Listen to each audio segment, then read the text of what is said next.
మానవ సేవే మాధవ సేవ అని అంటారు కదా. ఈ మాట మా కుటుంబం మొత్తం చాలా గట్టిగా నమ్ముతామండి.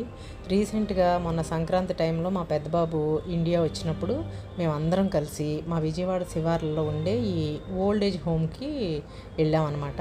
ఇక్కడ అంతా కూడా మనసుకి ఎంతో ప్రశాంతంగా ఉండే వాతావరణం ఉంది.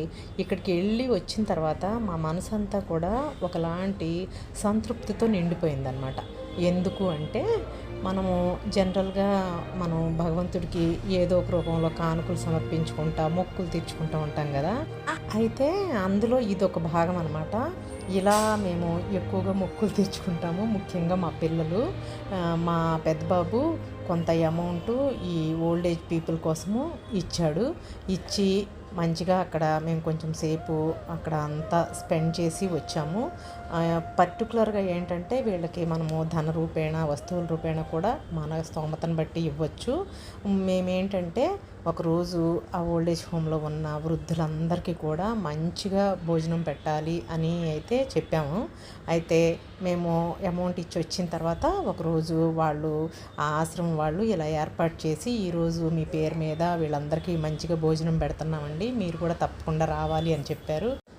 ఇలా చక్కగా స్వీటు హాటు అన్ని రకాల మంచి వెరైటీస్తో ఆ వృద్ధులందరికీ కడుపు నిండా భోజనం పెట్టారండి. మీరు అనుకోవచ్చు ఏంటి ఏ సహాయం చేసినా ఇలా పబ్లిక్గా ప్రోపగండా చేసుకోవాలని. 100% అది మాత్రం కాదండి, గొప్ప కోసం కాదు. నిజమే, మనం కుడి చేతితో చేస్తే సహాయం ఎడం చేతికి తెలియకూడదు అని అంటారు.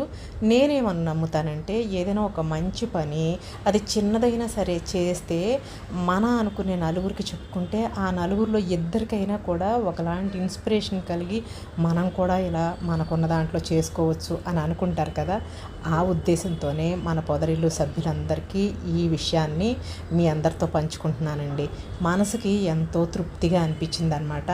ఎప్పుడైనా కూడా మనకున్న దాంట్లో మనం చేయగలిగింది అది చిన్న సహాయమైనా కూడా కొంచెము ఏమంటారు, వాళ్ళు ఇబ్బందుల్లో ఉన్నాళ్ళు ఆసక్తిగా ఉన్న వాళ్ళకి, వృద్ధులకి, పిల్లలకి చేస్తే ఆ భగవంతుడు తప్పకుండా మెచ్చుకుంటాడండి. ఇది నా నమ్మకం కూడా.